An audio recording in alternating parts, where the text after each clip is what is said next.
അബ്രഹാമിൻ്റെ ഒരു മകനാണ് ജോമോൻ. ജോമോൻ നമുക്കൊപ്പം ചേരുകയാണ്. എന്തൊക്കെയാണ് നിങ്ങൾക്ക് പറയാനുള്ളത്?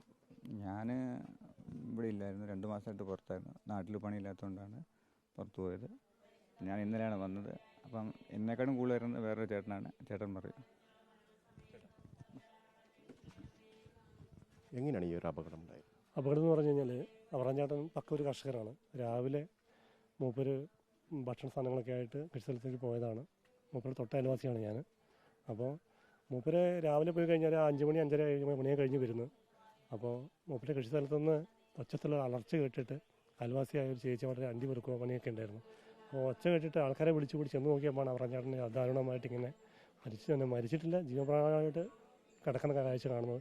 പോത്ത് കുത്തിയിട്ട് എന്നിട്ട് കൊമ്പ് കയറി കൈ തന്നെ പുറത്തേക്ക് എല്ലാം കൂടി ആയ അവസ്ഥയിലാണ് കിടന്നിരുന്നത്.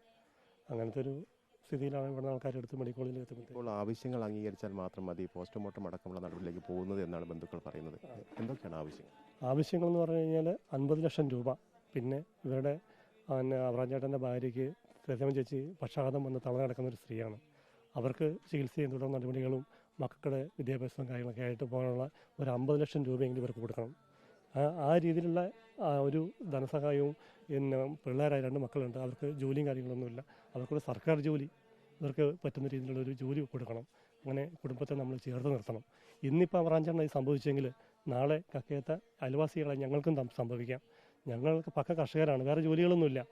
അപ്പോൾ ഞങ്ങൾ രാവിലെ വീട്ടിൽ നിന്ന് ഭാര്യ തന്നെ പൊതിഞ്ഞിരുന്ന ചോറും പൊതിയായിട്ട് ഞങ്ങൾ കയറി പോയി കഴിഞ്ഞാൽ 5 മണി 5:30 കഴിഞ്ഞ് വന്നില്ലെങ്കിൽ ഞങ്ങൾ വന്ന് നോക്കുമ്പോൾ ഞങ്ങളുടെ അവസ്ഥ ചിലപ്പോൾ ഇതിങ്ങനെയായിരിക്കും.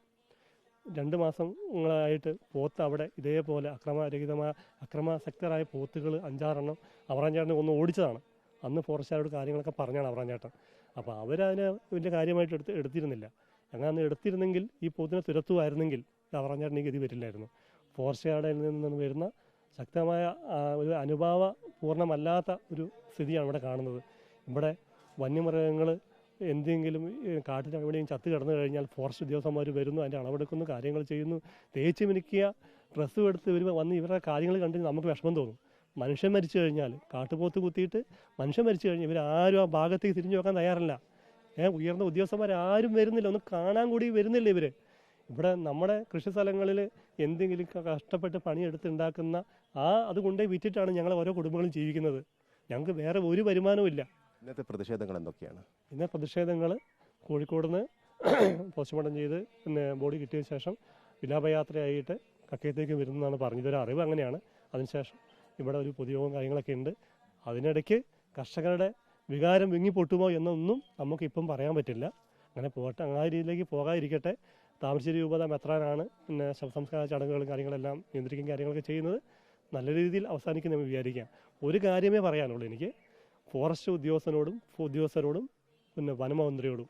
ഞങ്ങൾ ഓരോ പ്രാവശ്യവും കർഷകരുടെ കണ്ണീര് നിങ്ങളിങ്ങനെ കാണുന്നുണ്ടല്ലോ, അത് കാണുന്നുണ്ടെങ്കിൽ കൂടി നിങ്ങൾക്ക് അതിൻ്റെ വില അറിയാത്ത എന്താണെന്ന് വെച്ചാൽ, നിങ്ങളുടെ വീട്ടിൽ നിങ്ങളുടെ മക്കളോ നിങ്ങളുടെ ബന്ധുക്കാരോ ഒക്കെ ഇങ്ങനത്തെ ഒരു അവസ്ഥ വന്നാൽ മാത്രമേ നിങ്ങൾക്ക് ഇതിൻ്റെ വില എന്തെന്നറിയുള്ളൂ.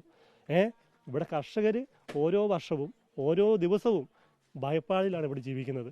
ഞങ്ങളിവിടെ പിന്നെ കുടിയേറി അല്ലെങ്കിൽ കാട് വെട്ടി തെളിച്ച് വന്ന ടീമൊന്നുമല്ല.